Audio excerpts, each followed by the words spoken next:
এবাৰ জুবিন গাৰ্গৰ অনুষ্ঠান পৰিবেশনত বাধা আৰোপ কৰিলে আৰক্ষী প্ৰশাসনে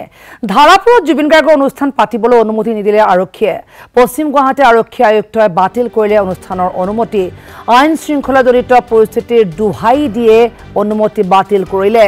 ২৭ এপ্ৰিলত ধাৰাপুৰত আছিল জুবিন গাৰ্গৰ অনুষ্ঠান বতাহ বৰষুণৰ বাবে অনুষ্ঠিত নহল সেইদিনাৰ অনুষ্ঠান নোহোৱাত বিহুতলিত সৃষ্টি হৈছিল অভাৱনীয় পৰিস্থিতিৰ ২৭ এপ্ৰিলৰ ঘটনাৰ দুহাই দিয়ে ধাৰাপুৰত বিহু পতাৰ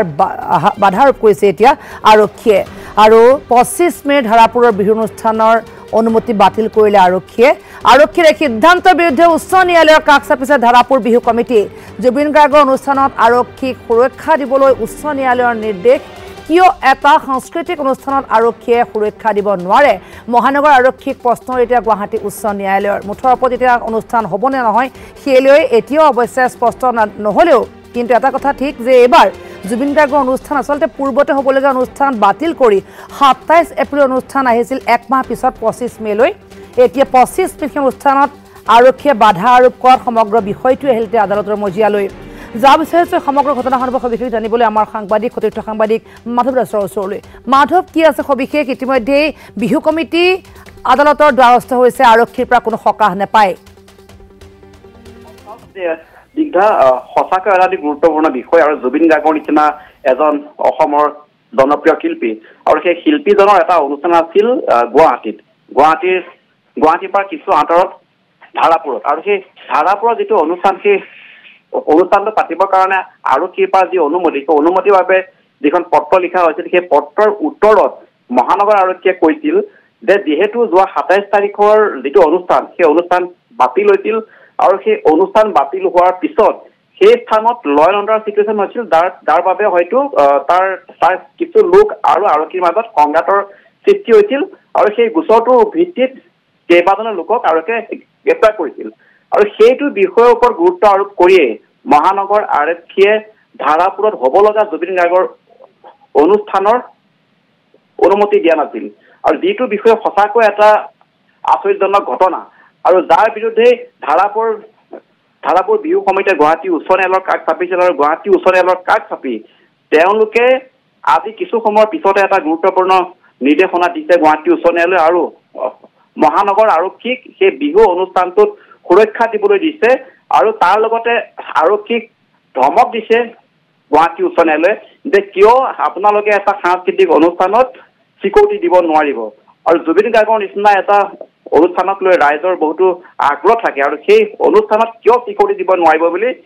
ন্যায়াধীশে প্ৰশ্ন কৰিছিল আৰু আৰক্ষীক সকলো ধৰণৰ যাৱতীয় ব্যৱস্থা গ্ৰহণ কৰিবলৈ নিৰ্দেশ দিছে কিন্তু গুৰুত্বপূৰ্ণ বিষয়টো হৈছে যে এই গোটেই বিষয়টো লৈ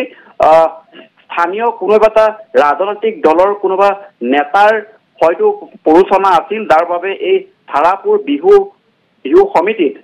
আৰক্ষীয়ে অনুমতি দিবলৈ বাধ্য হোৱা নাছিল কিন্তু শেহতীয়াকৈ গুৱাহাটী উচ্চ ন্যায়ালয়ৰ যিটো ৰায় সেই ৰায়ৰ পিছত মহানগৰ আৰক্ষীয়ে সেই বিহু অনুষ্ঠানটোত তেওঁলোকে নিয়ম মাফিক বা নিয়ম নীতি মানি সুৰক্ষা দিব লাগিব আৰু সকলো ধৰণৰ আইন শৃংখলাজনিত পৰিস্থিতিৰ বাবে তেওঁলোক সাজু থাকিব লাগিব স্নিগ্ধা হয় ইতিমধ্যে ২৫ মে অৰ্থাৎ এটা দিন মাত্ৰ আছে কিন্তু এতিয়াও সিদ্ধান্তলৈ অহা নাই আৰু পূৰ্বৰ যেহেতু অনুষ্ঠান আৰু বতাহ ধুমুহাৰ কাৰণে অনুষ্ঠান বাতিল হৈছিল আৰু জুবিন গাৰ্গৰ অনুষ্ঠানত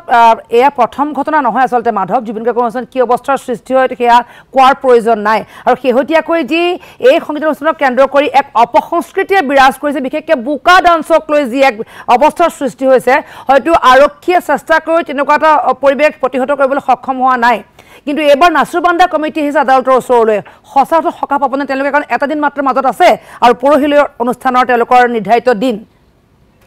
হয় স্নিগ্ধা বিহু সমিতিয়ে সকলোবোৰ যাৱতীয় প্ৰস্তুতি সম্পূৰ্ণ কৰিছে আৰু জুবিন গাৰ্গক ইতিমধ্যে তেওঁৰ যি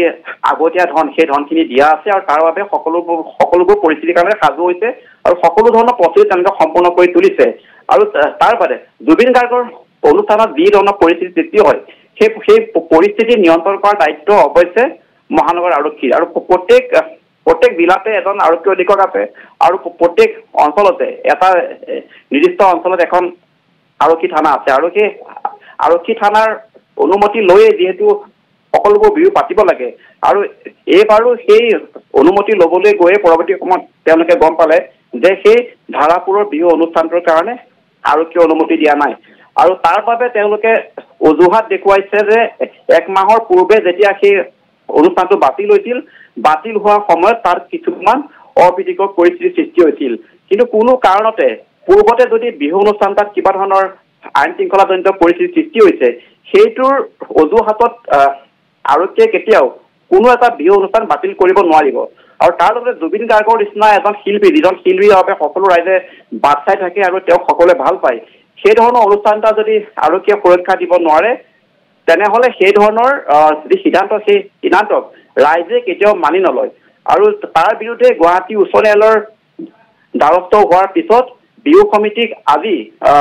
তেওঁলোকে বিহু পাতিবলৈ অনুমতি দিয়াৰ লগতে মহানগৰ আৰক্ষীক যাৱতীয় সুৰক্ষা দিবলৈ দিছে আৰু যি তাৰিখত বিহুখন হ'ব লগা আছে 25 মেত সেইদিনাখন ধাৰাপুৰ বিহু সমিতিয়ে বিহু পাতিব পাৰিব নিকা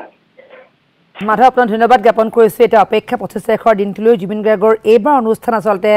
কিদৰে অনুষ্ঠিত হয় তাক লৈ আচলতে সকলোৱে অপেক্ষা কৰিছে কাৰণ ইয়াৰ পূৰ্বে আমি বহু অনুষ্ঠান এইটো বৰ্ষত বিশেষকৈ দেখুৱাইছোঁ জুবিন গাৰ্গৰ অনুষ্ঠান বুলি কোৱাৰ লগে লগে কি এক অৱস্থাৰ সৃষ্টি হয় আৰু এইবাৰ ধাৰাপুৰত অৱশ্যে পূৰ্বে এটা দিন নিৰ্ধাৰিত কৰা হৈছিল আৰু সেই অনুযায়ী তেওঁলোকে অনুষ্ঠানৰ কাৰণে সাজু হৈছিল কিন্তু প্ৰাকৃতিক দুৰ্যোগ অনুষ্ঠান সম্পূৰ্ণ কৰিবলৈ তেওঁলোকক নিদিলে সেই তাৰ বাবে তেওঁলোকে সম্পূৰ্ণ এটা মাহ পিছত অৰ্থাৎ 25 মেত সেই বিশেষ দিনটোলৈ তেওঁলোকে এতিয়া অপেক্ষা কৰিছে মাধৱ আপোনাক ধন্যবাদ জনাইছোঁ